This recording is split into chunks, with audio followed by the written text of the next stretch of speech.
अवधूत चिंतन श्री गुरुदेव दत्त. श्री स्वामी समर्थ. जय जय स्वामी समर्थ. माझ्या स्वामी कृपा चॅनल. उद्या आहे संकष्टी चतुर्थी. आईने मुलांसाठी असा एक दिवा लावा. अत्यंत प्रभावी असा हा उपाय आहे. आपल्या मुलांची प्रगती होईल, त्याचबरोबर करिअरविषयी काही समस्या असतील, शिक्षणात त्यांची प्रगती होईल, त्यासाठी एक उपाय करायचा आहे व उपाय करताना काही सेवा देखील करायच्या आहेत. तर तो कुठला उपाय आहे तो मी सांगणार आहे.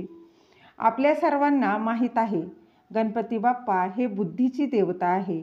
त्यामुळे उद्या हा उपाय कराच. तसेच संकष्टी चतुर्थीला व्रत केल्याने गणपती बाप्पा सर्व मनोकामना पूर्ण करतात.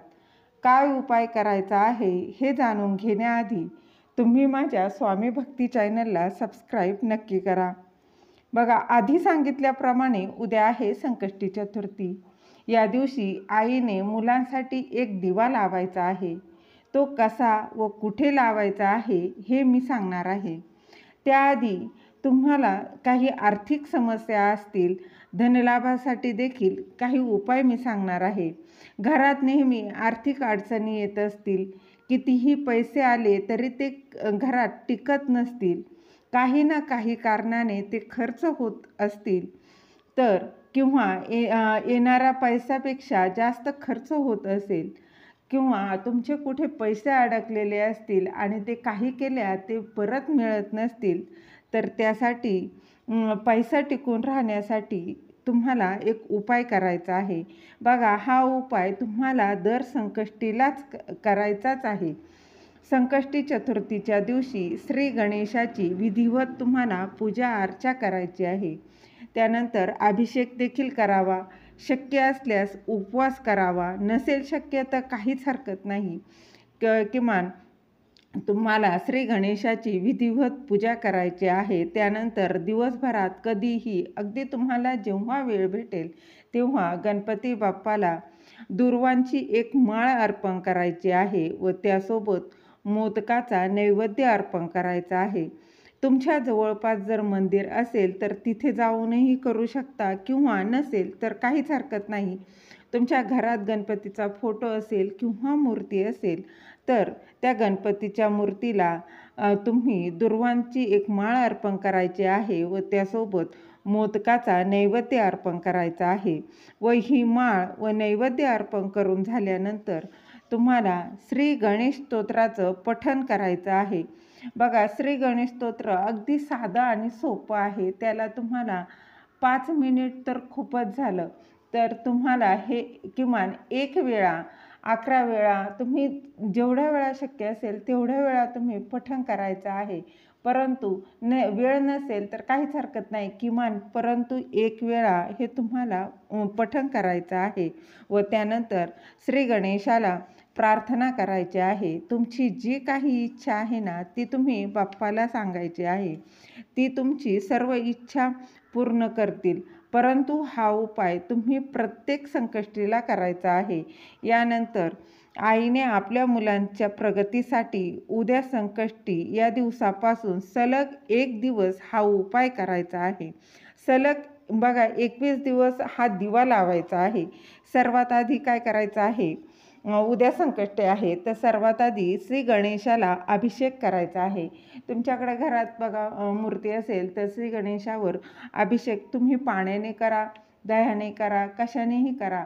नंतर हे पाणी आहे, त्या पाण्याचं अभिषेक करताना तुम्हाला काय करायचं आहे, बघा, सर्वात आधी धूपदीप दाखवायचा आहे आणि अभिषेक करताना तुम्हाला गणपती अथर्व शीर्ष म्हणायचा आहे. तुम्ही हा उपाय अगदी सकाळी किंवा सायंकाळी दिवा लागणीच्या वेळी केला तरी देखील चालणार आहे. त्यानंतर हे पाणी आहे अभिषेकात, तुम्ही जे अभिषेक कराल त्याचं तीर्थ जे आहे ते तीर्थ तुम्ही मुलांना प्यायला द्यायचं आहे. त्याचबरोबर तुम्ही पिण्याचं जे पाण्याचं तुमचं काही माठ असेल त्याच्यात जरी तुम्ही टाकून ठेवलं आणि ते नंतर पिलं तरी काहीच हरकत नाही. तरी देखील अतिशय चांगला असा फायदा होणार आहे. कारण आपण स्तोत्र म्हणून ते तीर्थ तयार केलेलं आहे. त्यामुळे ते टाकून देण्यापेक्षा मुलांनी पिलं, तुम्ही स्वतःही पिलात तर खूप त्याचं चांगला असा फायदा होतो.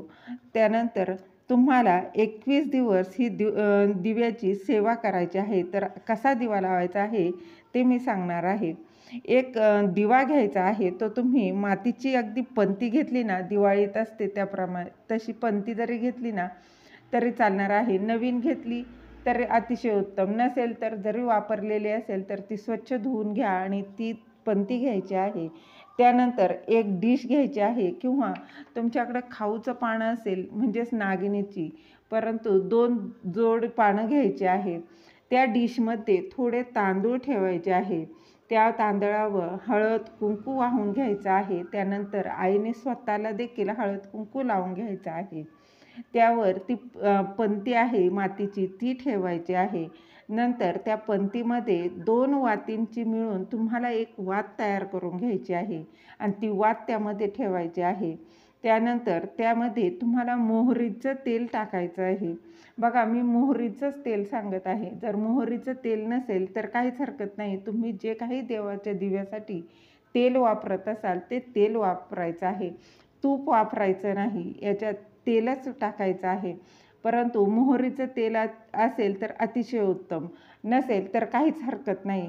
बघा, मोहरीचं तेल नसेल ना तर त्यात थोडीशी पिवळी मोहरी, चिमूटभर, अगदी चिमूटभर पिवळी मोहरी ते टाकायची आहे.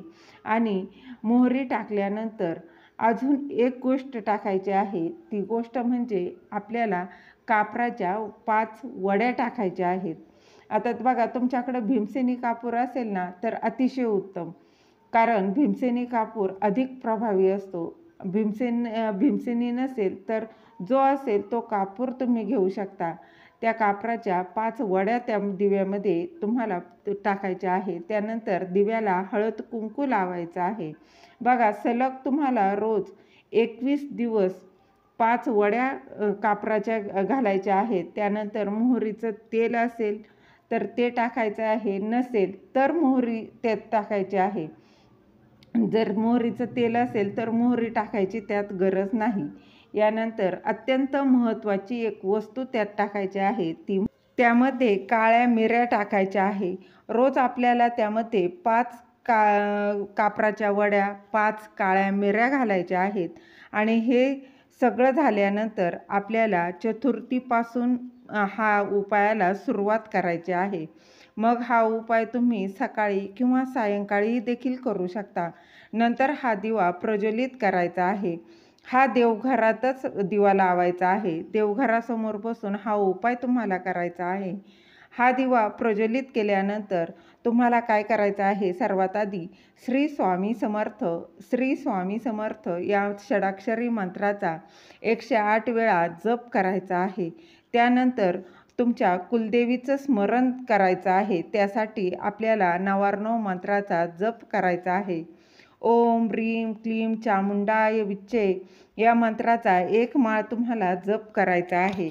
त्यानंतर ओम गणगणपतेय नमः या मंत्राचा देखील 1 माळ जप करायचा आहे.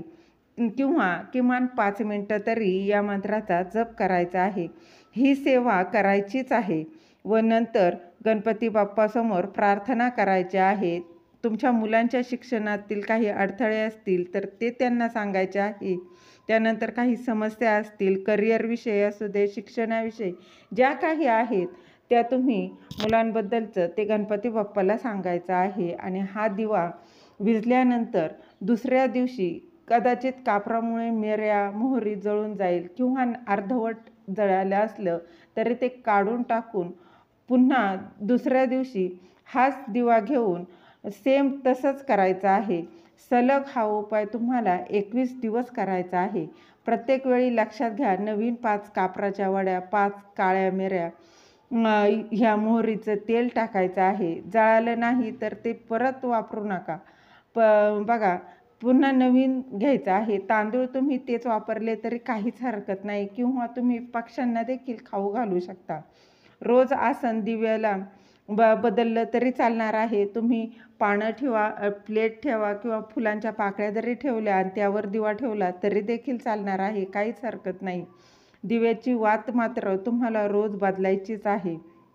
नंतर ते जे जळालेलं काही अर्धवट साहित्य आहे ते तुम्ही 21 दिवसाचं एखाद्या डब्यात जरी साठवून ठेवायचं आहे आणि नंतर 21 दिवस झाल्यानंतर ते तुम्हाला पाण्यात सोडून द्यायचं आहे.